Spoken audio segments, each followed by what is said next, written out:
Hi అండి, నేను doctor Srilatha, consultant gynaecologist, JJS hospital, Pithapuram.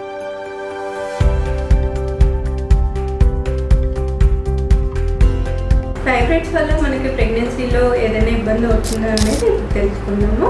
Fibroids అనేవి మనకి submucosal and intramural fibroids endometrial క్యావిటీకి దగ్గరగా ఉన్నప్పుడు ఇంప్లాంటేషన్ ఫెయిల్యూర్, అంటే బేబీ వచ్చి అటాచ్ అయ్యే టైంలో డెసిటల్ రియాక్షన్ సరిగ్గా ఉండక ఇంప్లాంటేషన్ ఫెయిల్యూర్స్ అనేవి జరుగుతూ ఉంటాయి.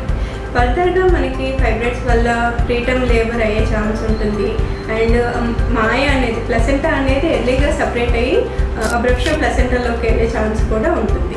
అండ్ ఫైబ్రాయిడ్ డ్యూరింగ్ ప్రెగ్నెన్సీలో డీజనరేట్ అవ్వడానికి ఛాన్సెస్ ఉంటుంది. రెడ్ డీజనరేషన్ అంటారు. సో దీంట్లో ఏంటంటే ఫైబ్రాయిడ్కి బ్లడ్ సప్లై అనేది తగ్గిపోయి నెక్రోజ్డ్గా ఉంటుంది. ఆ టైంలో మనకి విపరీతమైన pain, vomitings and tenderness, fever ఇలాంటివన్నీ ఉంటాయి. సో ఆ టైంలో మనం ఈ సిమ్టమాటిక్ ట్రీట్మెంట్ అంటే అడిక్వేట్ బెడ్ రెస్ట్ ఇచ్చి, హైడ్రేషన్ ఇచ్చి అండ్ అనాల్జెసిక్స్ అవి ఇచ్చి మెడికల్ మేనేజ్మెంట్కి ట్రై చేస్తాము. ఇన్ కేస్ మెడికల్ మేనేజ్మెంట్ వల్ల మనకి పెయిన్ తగ్గలేదు అని అంటే మనం late first trimester early second ట్రైమిస్టర్లో ఉంటే మయోమెక్టమీ చేయడానికి ఛాన్స్ ఉంటుంది. అదర్వైజ్ సిమ్టమాటిక్ ట్రీట్మెంట్ చేస్తూ ఉంటాం.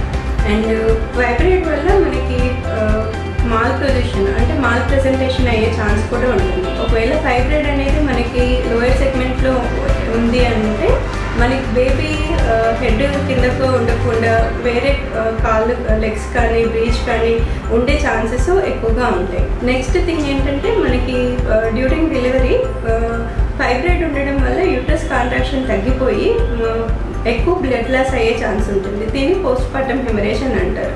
ఫైబ్రాయిడ్స్ ఉండడం వల్ల ఇలాంటి కాంప్లికేషన్స్ ప్రెగ్నెన్సీలో వస్తూ ఉంటాయి.